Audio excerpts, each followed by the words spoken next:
Opa, eu sou Alexandre Matias, começando aqui mais um programa para comentar seriado de TV. É a terceira vez que eu faço isso aqui no meu canal no YouTube. Fiz isso com a terceira temporada de Westworld no programa Centro Westworld. Depois eu fiz isso com a terceira temporada de Dark, no programa Darkzera. Os dois estão aí em playlists específicas. Você procura ali que você encontra tudo certinho. E agora tô fazendo esse terceiro experimento, que é justamente comentar a série Lovecraft Country, nesse programa chamado Lovecraft Country Blues. Como a HBO está exibindo essa série semanalmente, toda semana eu vou fazer então um comentário rápido sobre como foi o episódio da semana passada. Estou chegando atrasado, então vou fazer nessa primeira semana os dois primeiros episódios, mas cada um num programa, né? Eu já vi o segundo episódio, mas não vou comentar nesse primeiro episódio. E tem também a deixa que a própria HBO acabou de colocar o primeiro episódio na íntegra no YouTube. Então, se você não assistiu, tem um link aqui na descrição do vídeo, você consegue assistir esse primeiro episódio lá. E aí, se curtir, você continua acompanhando. Eu recomendo muito, um dos grandes seriados desse ano, já, e mistura aí esses três talentos, a Misha Green, o J.J. Abrams e o Jordan Peele.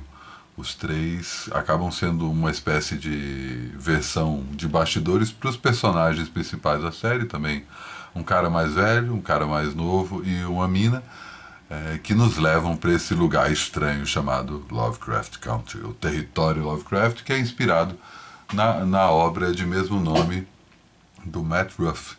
Eu e o Dodô, no meu programa DM, conversamos longamente, não só sobre esse primeiro episódio, e também sobre o que é Lovecraft, a importância desse mestre do horror, o impacto que ele teve na literatura, no cinema, nos quadrinhos. A gente fala bastante também de Alan Moore, enfim, o programa tem 3 horas de papo, o link também está aqui na descrição, então se você quiser se aprofundar um pouco mais na produção, no tema e na repercussão, recomendo que você se aprofunde aí nesse longo papo que eu tive com o Dodô sobre esse primeiro episódio do Lovecraft Country.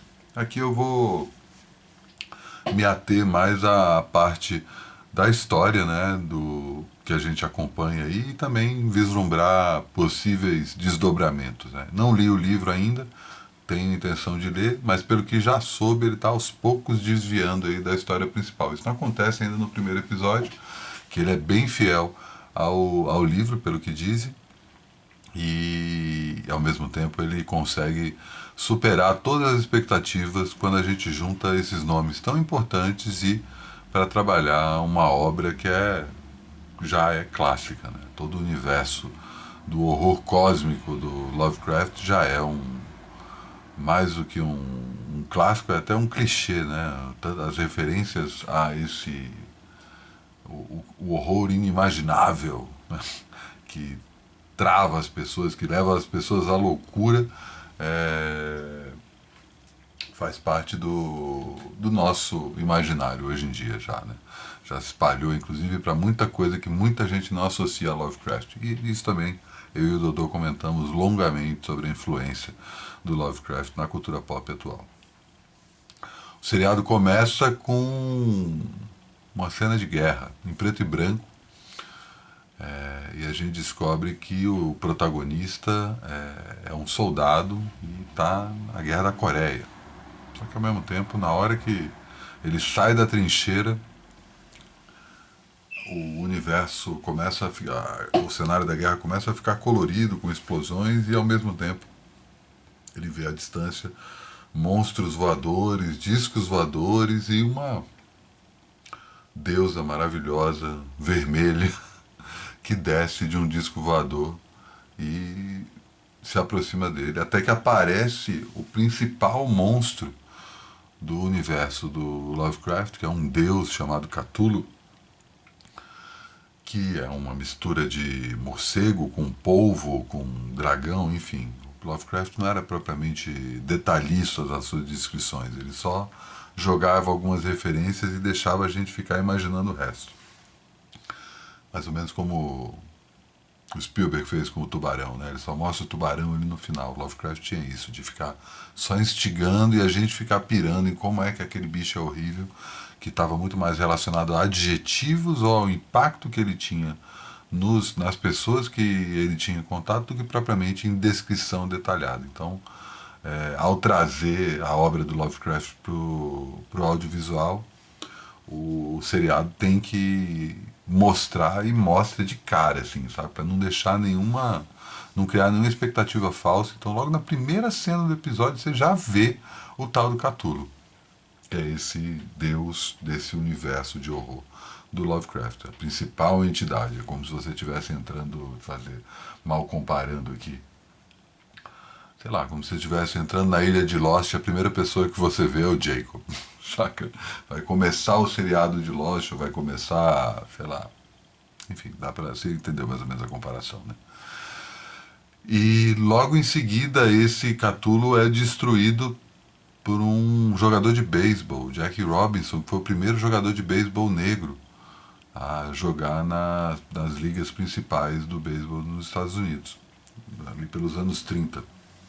Essa cena, inclusive, começa com a narração de um filme que é o filme da vida, sobre a vida do Jack Robinson, um filme que o próprio Jack Robinson faz o papel dele mesmo, que começa falando essa é a história de um garoto, um sonho americano, um garoto americano, é exatamente a mesma o mesmo texto, né? Esse filme inclusive está no YouTube, dá para achar facinho, que é a história dele, né? A biografia, uma cinebiografia, mostrando como ele venceu o racismo e conseguiu chegar aí ao topo do esporte que era fechado antes só para brancos. E ele destrói esse monstro com uma tacada de beisebol. Então você já tem ali um mix de referências de cultura pop e ao mesmo tempo referências sobre a história do racismo nos Estados Unidos. Durante todo o episódio a gente vê uma série de referências a grandes nomes da cultura negra norte-americana e também a questões tristes e depressivas sobre como o racismo está embrenhado na história dos Estados Unidos. Só que tudo é um sonho, né? Então logo na primeira cena dá um solavanco e tudo aquilo, aquela guerra, aqueles monstros, disco voador, Jack Robinson, era só o personagem principal, Atticus Freeman, que a gente passa a se referir mais a ele como Tic, o apelido, e ele está sonhando, ele está num ônibus, no fundo do ônibus, né? O ônibus tem aquela separação, brancos ficam na frente, negros ficam atrás. A gente está ali nos anos 50 nos Estados Unidos, se não me engano, 1954. Pouquíssimo tempo atrás e o país ainda tinha vários estados que separavam entrada e saída de brancos e negros para não misturar. Alguns estabelecimentos não serviam negros, outros só serviam negros. Então a divisão racial norte-americana era muito presente aí nessa época. E aí logo depois a gente descobre que o Atticus está indo visitar o pai, quer dizer, procurar o pai, porque o pai desapareceu. E ele recebe uma carta do pai dizendo que foi em busca da própria mãe, dos antepassados da mãe do Atticus, e nunca mais deu notícia. Ele encontra então seu tio Jorge, figuraça, e aí tem uma cena maravilhosa logo da apresentação do personagem, que é um casal negro velho, o tio Jorge e a esposa dele, transando assim sem o menor pudor, sem o menor também sem ser nada forçar a barra, sabe? Não tem nada, nenhuma baixaria e também nenhum moralismo. É uma cena só bonita do amor de duas pessoas. E já conta um pouco a história desse tio do Atticus, que ele escreve um guia de viagens voltado para o público negro. de forma que o público negro não tenha que passar por alguns pontos considerados perigosos. Né? Uma referência ao Green Book, que realmente existiu. Green Book, inclusive, foi tema de um filme com o mesmo nome há pouco tempo. E tinha esse nome não por ser verde, mas porque seu editor, o sobrenome dele era, acho que é Hugo Green, se não me engano. E ele publicou esse livro aí entre 1936 e 1966. E com certeza salvou a vida de muita gente ao indicar quais estabelecimentos recebiam bem negros, principalmente nos estados do sul dos Estados Unidos, estados tradicionalmente mais racistas do país.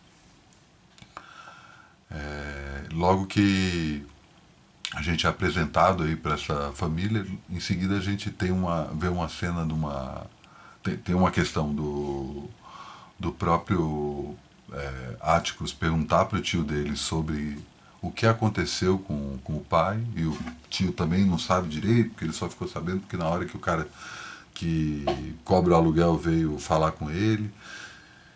E ele pega um livro do Lovecraft, que o tio vem repreender, por que você está pegando esse livro? E ele fala que o pai dele obrigou ele a repetir um trecho, que é um trecho racista desse livro, para mostrar que o Lovecraft era um cara racista. Né? Um cara que...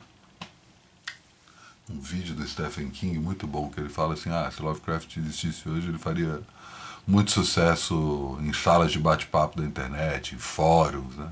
Fazendo referência a toda essa onda de direita bizarra que a gente está assistindo hoje. Então é isso, né? O Lovecraft é esse tipo de personagem. E nessa mesma cena, aliás, na cena em que o Atticus acorda, ele está lendo um livro que é A Princesa de Marte, que é um livro que fala sobre, ele até comenta isso logo depois dessa cena, um ex-soldado confederado que vai parar numa caverna e depois é transportado para um mundo que ele nunca tinha ouvido falar, não fazia a menor ideia, e salva o planeta. Essa é a história do John Carter, que é uma história do Edgar Burroughs Rice, também outro autor da época ali do Lovecraft, que justamente, né, era um soldado norte-americano que foi levado para Marte para salvar o planeta. E há essa contradição que o Atticus está reclamando, como assim, o cara é ex-confederado, confederado, né, o lado da guerra civil norte-americana, que era justamente o lado a favor da escravidão. E ele acha um absurdo aquilo, sendo que o próprio pai do Atticus achava um absurdo ele se alistar no exército para lutar pelos Estados Unidos, que era um país que odiava os negros. Isso aí está ecoando um discurso tradicional dos negros norte-americanos, que teve seu principal porta-voz como o Muhammad Ali, né, que se recusa, que se chamava Cassius Clay, inclusive abdica do seu nome inglês para adotar um nome muçulmano, né, e se recusa a lutar na guerra do Vietnã, alegando justamente isso. Então é uma coisa que já estava ali no ar, e o Atticus não consegue entender a contradição que faz com que ele recrimine o ex-confederado que foi salvar Marte, e tudo bem ele lutar pelos Estados Unidos, que é um país que odeia negros. À medida que a gente vai passando por essa primeira parte do episódio, a gente aos poucos vai vendo algumas cenas que vão mostrando que tem algumas pistas, né? Algumas coisas que vão sendo colocadas escondidas, e outras que vão ajudando a gente a entender o clima de tensão que está passando. Mas antes disso, a gente é apresentado para a Letitia, uma personagem incrível, que aos poucos a gente vai entendendo que ela, mais do que simplesmente uma boêmia, como parece da primeira vez, que ela aparece numa festa de rua, uma cena maravilhosa, que ela rouba o holofote da irmã e canta uma versão anterior à versão do Jerry Lee Lewis para Roller a Shake Going On. Então também tem essa pisadinha aí de mostrar,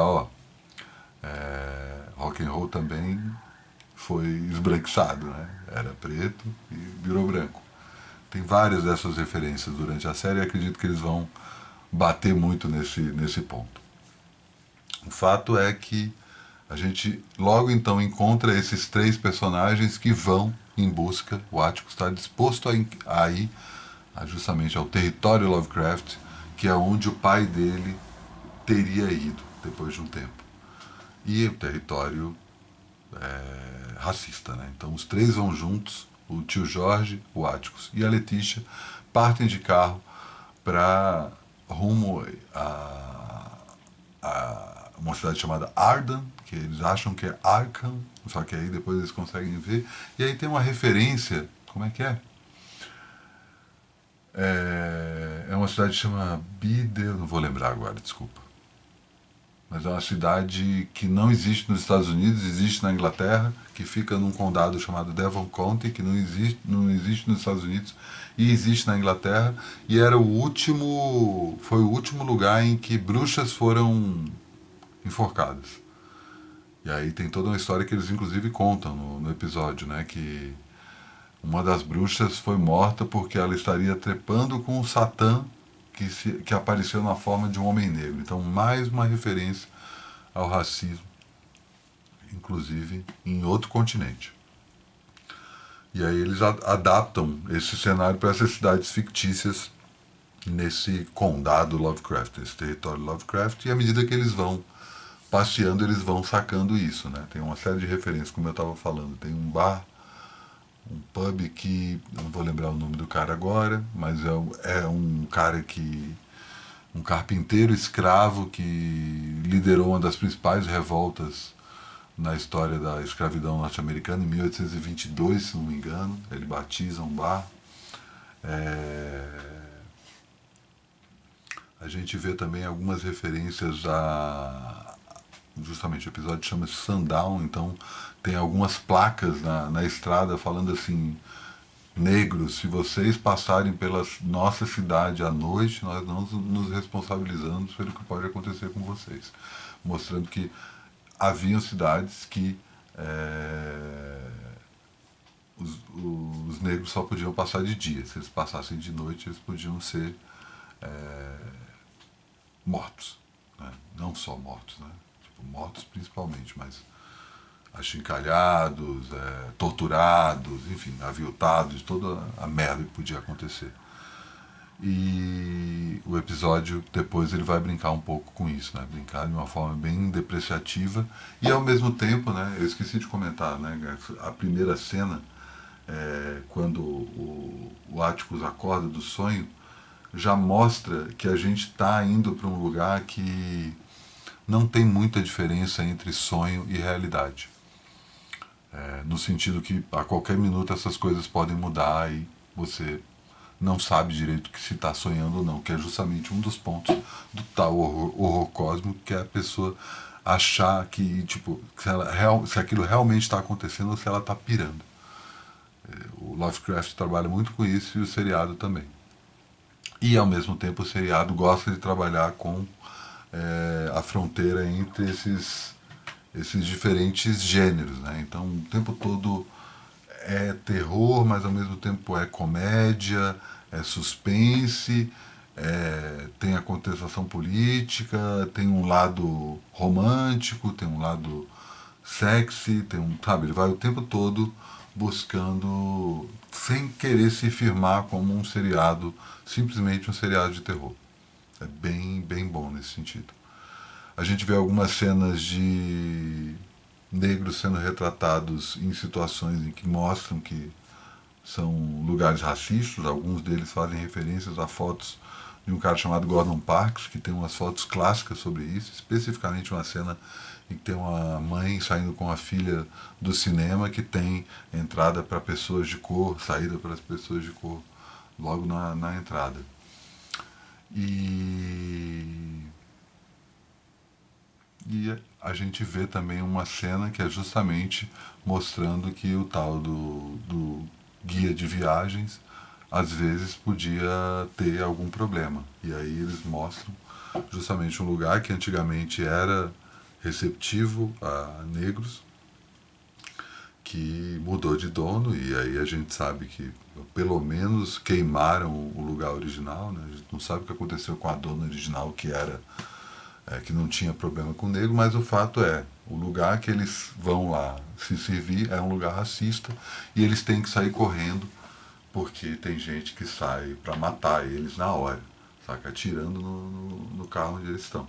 Então a questão do Green Book, desse guia de viagens, não é só uma questão de comodidade, é uma questão de escapar vivo da história. Então é um jeito que eles sublinham assim, que o filme tem toda uma questão, né? Tem um filme chamado Green Book, que fala muito sobre essa questão racista. Ele foi muito criticado por ter uma visão paternalista disso, e o Jordan Peele, né, produtor da série, o diretor do Get Out, do Us, ele consegue deixar um recadinho aqui, tá? Que é isso aqui que é o Green Book, cara. Não é, um lugar que é tranquilo para negros, é um lugar que os negros podem sair vivos da história. A gente, então, chega numa hora que eles encontram um amigo deles, que vão dar mais notícias sobre o que pode ter acontecido com o pai do Atticus, e aos poucos a gente vai sacando que a gente vai entrando num lugar cada vez mais perigoso. Tem o tal do delegado, o xerife Hunt, que depois os aborda, proporcionando uma das melhores cenas do episódio, que é uma cena em que eles não podem disparar em alta velocidade, porque senão eles vão ser presos por disparar em alta velocidade, e eles têm que sair do condado antes do sol se pôr, porque senão eles não... O xerife, né? O xerife é um ator incrível, que fala umas frases bem tranquilas, com um sorriso muito irônico e um olhar bem pesado. Assustador, cara. E aí é isso, eles têm que sair antes do sol se pôr, eles sabem exatamente o minuto que o sol se põe, só que eles não podem sair correndo, porque senão eles infringem a lei. Então tem uma perseguição em câmera lenta, em que o policial vai batendo, dando só uns totós no carro da frente, só para deixar tudo mais tenso. É uma cena ridícula e tensa ao mesmo tempo, de novo ali na fronteira entre diferentes gêneros, né? Coisa que o seriado vai fazer. E aí descamba quando os policiais depois conseguem, com uma artimanha, pegar os negros, de alguma forma, os três protagonistas, e levam eles para serem mortos no meio do mato. Só que aí aparecem os tais dos Shoggoths, que são os monstros, outros monstros inimaginados do Lovecraft, que aparecem ali no primeiro episódio, já para não ter nenhuma dúvida sobre, é isso aí que a gente vai fazer. Vai mostrar tudo de cara. Então é bom isso, assim, que tipo, logo que a gente está passando por uma cena extremamente tensa em relação a racismo, ele corta e vai para o extremo do horror, e ao mesmo tempo é a cena em que salva os três protagonistas, que também já tinham sido salvos por um carro prateado, que aparece do nada e parece que está meio que sacando eles. E logo depois que eles conseguem escapar do ataque dos monstros, né, uma cena de ação bem foda, eles conseguem chegar no lugar em que o pai do Atticus está, o Montrose. Esqueci de comentar que outro livro que o Atticus pega quando ele encontra o tio pela primeira vez, além do Lovecraft, é o livro do Alexandre Dumas, o Conde de Monte Cristo, que possivelmente conversa com a série do mesmo jeito que A Princesa de Marte. Então, do mesmo jeito que um ex-confederado se esconde, se perde numa caverna e vai parar num universo que ele não faz a menor ideia do que seja e vira o herói, isso provavelmente vai acontecer com Atticus, né? Só que ele não vai para Marte, ele vai para justamente o Lovecraft Country. O Conde de Monte Cristo também conta a história de um cara que é preso por um motivo que ele não consegue entender, e depois ele consegue escapar e trama a sua vingança. Dá a entender que essa história será revisitada, e também tem um detalhe que muita gente não sabe, que o Alexandre Dumas, que é autor tanto do Conde de Monte Cristo quanto dos Três Mosqueteiros era negro. Né? Muita gente não sabe disso e é uma referência histórica, né? Que é devidamente, né, como convenientemente apagado pela história racista. Né? A gente não lembra disso. Do jeito que nosso Machado de Assis também, por muito tempo, não era considerado negro. Pelo menos para o olho público, e agora está finalmente sendo reconhecido e valorizado justamente por ser. Não só por isso, né? Enfim. O episódio termina com a chegada dos três numa mansão maravilhosa, assim, que não dá para entender o que é, e aí tem um cara branco que fala que estava esperando por eles e recepciona o Atticus dizendo bem-vindo ao lar. E assim termina o primeiro episódio. Matando todas as expectativas, né? Tipo, se havia expectativas em relação a horror, em relação a questões raciais, em relação a ritmo, atuação, direção. O seriado, o primeiro episódio conseguiu resolver tudo, como eu falei, ele tá aí na íntegra no link aqui na descrição. A HBO fez bem em colocar tudo lá. Foi um sucesso de audiência e eles querem manter assim. E depois eu falo mais sobre os próximos episódios. Já assisti o segundo episódio, mas não vou contar nenhuma referência, então é isso. Encerrando aqui esse primeiro Lovecraft Country Blues. E toda semana, ainda essa semana eu vou ter mais um episódio sobre o segundo episódio, sempre depois do episódio da semana, que está sendo exibido na HBO às 11 da noite no domingo. Tem mais um episódio aqui comigo, dissecando e comentando o que aconteceu. Se quiser também, deixe seus comentários. De repente eu deixei passar alguma coisa aqui, muita coisa para lembrar. Essa luz azul aqui, não estou me acostumando direito com ela, mas enfim, o episódio ficou mais longo do que eu estava prevendo, mas, né, vamos lá, tem que começar de algum jeito, certo? Até já.